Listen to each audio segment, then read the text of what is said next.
Well, I got into the business in 1981 after getting a marketing degree from what was then Southwest Missouri State University.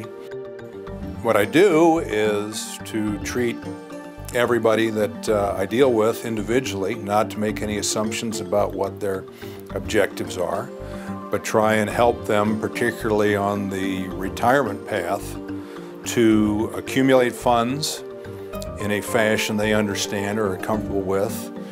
But ultimately, once we get to that retirement date, where do we take money from to avoid or reduce taxes as much as possible, and to give peace of mind that they will not run out of assets. So many people I talk to don't care what retirement is as long as it's not getting up and doing the same thing they've been doing for 40 years. So building upon what do you want to do, now let's start looking at what you paid into for all these years. Now let's start looking at the assets you've accumulated and how do we construct a plan using various tools, different taxations to build a plan that again is going to last for their lifetime and hopefully reduce their income tax bite along the way.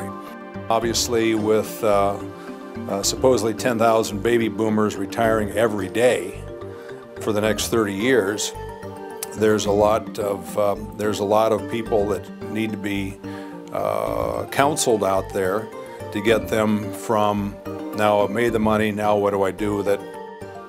I think I offer services that you will not get at the big box stores. Again, being largely independent allows me a lot of latitude to bring different products and services to my client that someone at a much larger firm wouldn't have the flexibility or freedom to do. It's not a stamp it, put it in the drawer type of scenario. It's an ongoing relationship that needs to be monitored, needs to be tweaked, because just because you turn 65 or 68, life is going to throw you some curves along the way. So how do we handle those roadblocks, things of that nature to make retirement as comfortable as possible? My financial approach during the accumulation phase is to work with people outlining what they're probably going to need at that point where they say, I want to turn income on.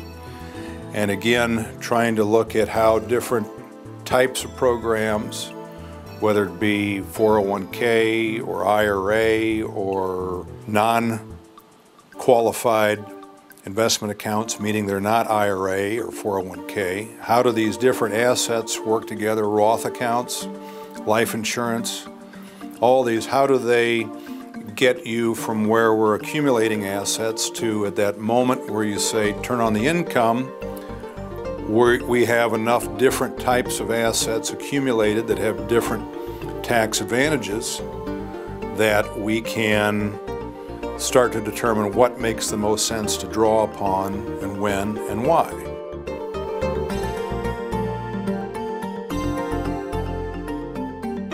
I like what I do.